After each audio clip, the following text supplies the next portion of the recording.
I just want to encourage everybody to come up and browse all of the magnificent prizes that we have on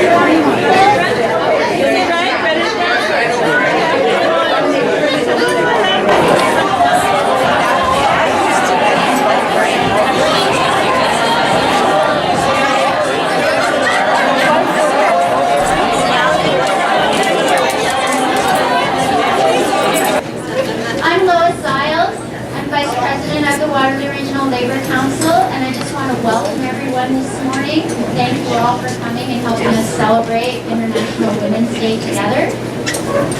It's my great pleasure to have you all here today on behalf of your co-hosts, the Canadian Labour Congress, the Waterloo Regional Labor Council, and the Steelworkers Area Council.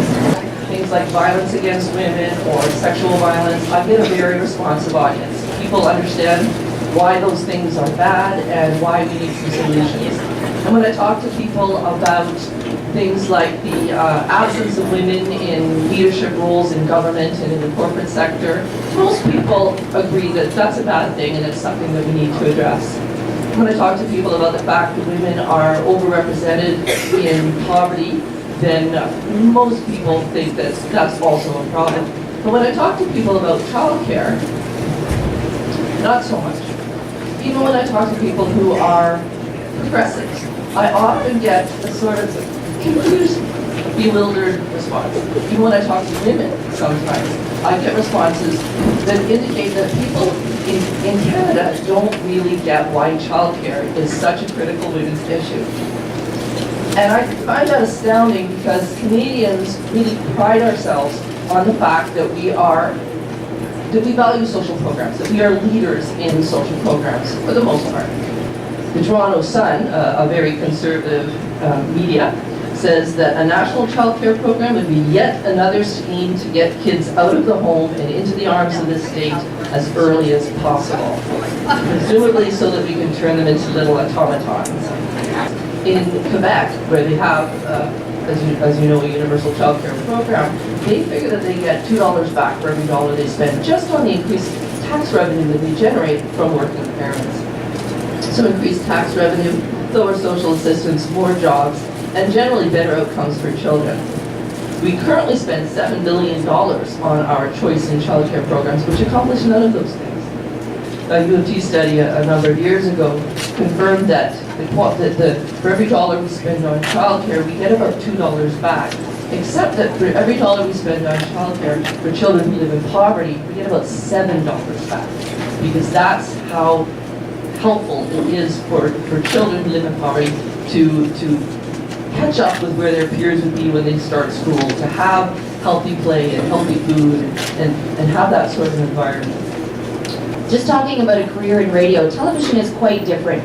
Television, I would say the numbers are quite different. There may even be more women working in television than there are in men. And even when it comes down to key positions, the hierarchy there are women absolutely being represented in the world of television. So that is somewhere where we have achieved some status. Radio is quite a different scenario.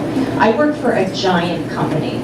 Radio stations, I'm not just a Kitchener radio station. I am a station that is employed by Chorus Entertainment. And Chorus Entertainment is a giant company that owns TV stations and radio stations right across Canada. I know my managers very well. I have managers that talk to key talent right across Canada, and I keep those relationships going because I know it's really important for me in my career, in my growth, and also as a way to move forward in radio, not just for me, but for women as well. I have to admit that when Lois asked for me to speak, and I started to really look at the stats about women in radio, boy, it sucks. It really sucks. But you know what? You can't be angry at that because it's not just about men and women. I kind of don't like the word equality because I'm not really sure that we all are ever equal. If I go for a job and I go for a job with Elizabeth and Donna are both in these jobs, there's no way the three of us would be getting paid the same amount of money. They have more experience, they may have different seniority than me, they may bring a different passion to the table, so I'm not really sure equal is the key that I'm looking at. Opportunity is, chances, belief, and I have had the benefit of that from some very key men in my life. Around, the stats are, I think, from a study that was done in 2013 in the UK, and I think North America is about the same. North American numbers may be even less. For your solo hosts for radio, about 1 in 8 of those would be a woman. 10 years ago at the CBC, I drove panel vans, I moved skids, I was in clubs that stunk like beer at 10 o'clock in the morning, setting up, gross. And you know what? I did a lot of it surrounded by men. And as long as you were a hard-working guy, you were fine with me. I hope you were funny. I hope the 8 hours we had to sit and load in props or, you know, carry around pieces of paper for other people who were way up high. I hope those hours went by quickly with you because you were funny and because you could take a woman that was funny as well. And so here we are in radio. I'm doing this job. And like I said, you know, every once in a while I wish that maybe 10 years ago I was doing this job, but the reality is I couldn't have done this job 10 years ago. When I started this job, we were a pop music station. How many people like their pop? How many people like Ariana Grande? You can admit it, it's not just your kids, listen to that in the car, I know. I know. I went to see Justin Bieber. I sang along. I did it for my daughter, and the whole time I said, "You owe me large," and then I was like, "Woo, Justin Bieber! Woo, Justin Bieber just flew over our heads, that is awesome!" But I work for a rock station now. And I would never have been hired for my job if I had applied for that job. Because rock station is a very different format. It is, excuse my language, balls out. If you can't take it, you don't belong there, and if you can't give it out, you don't belong there either. And when I say that, I mean you have to be real. You just have to be real. I am who I am pretty much on the air, and I've got a friend of mine who I went to high school with who's here right now, and I pretty much am on the air who I am. This is what you get is what you see, and I'm very confident who I am. But when I got hired 10 years ago, I really worried about what people thought about me. I really wanted people to like me on the air. I may have altered a position or an opinion because I thought people wanted me to think one way, and now I think to myself, we talk about crazy stuff, we talk about stupid stuff, we talk about, you know, hot men, we talk about hot women, we also talk about society, we talk about being parents. I'm a parent to 2 almost teenagers, and we talk about all that kind of stuff, and I figured somewhere along the line, if I'm just real, if I'm just myself, you can take me or leave me.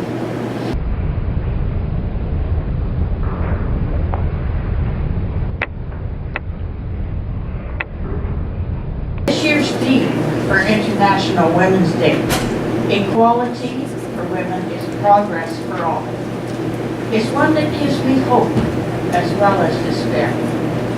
Hope because women are being acknowledged by the United Nations as playing an important role in the welfare of the world, in the economics of the world, in the politics of cities and countries, in the censor of war, and in the establishment of peace.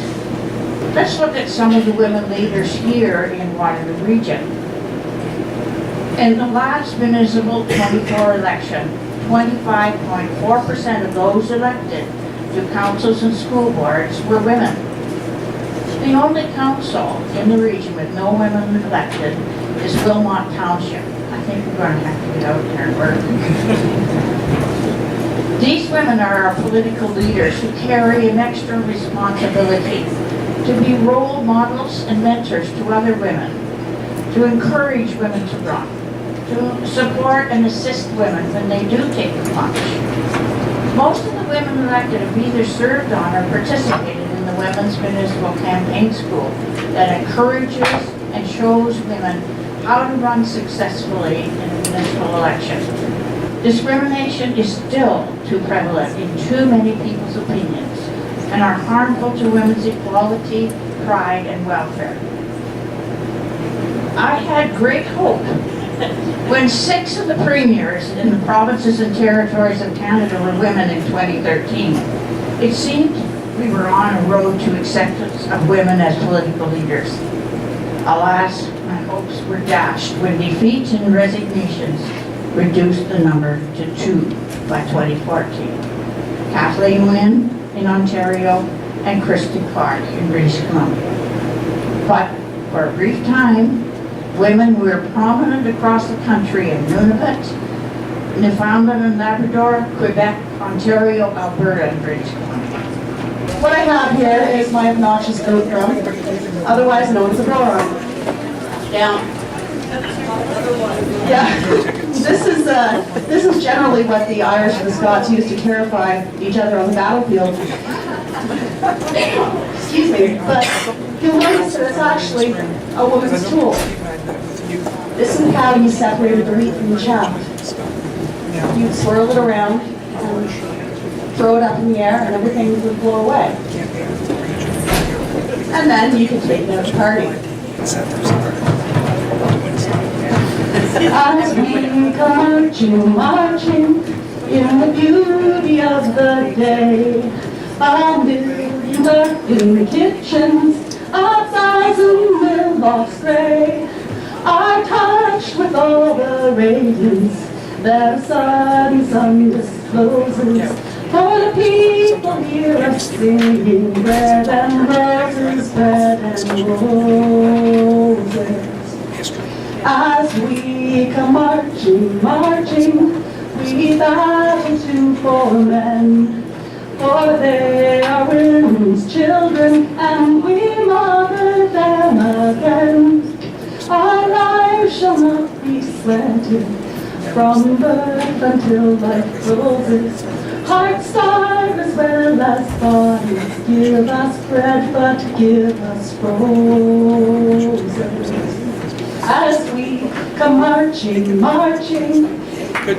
the numbers will and go crying through our singing, their ancient cry for bread, small hearts of love and beauty, their blood you feel is new. Yes, it is bread we fight for, but we fight for roses too. As we come marching, we bring the greater days. The rising of the women means the rising of the race. No more regret and neither can the toil their wondrous poses. But sharing of life's glories, bread and roses, bread and roses. Our lives shall not be scattered from birth until life closes. Hearts starve as well as bodies. Give us bread, but give us roses.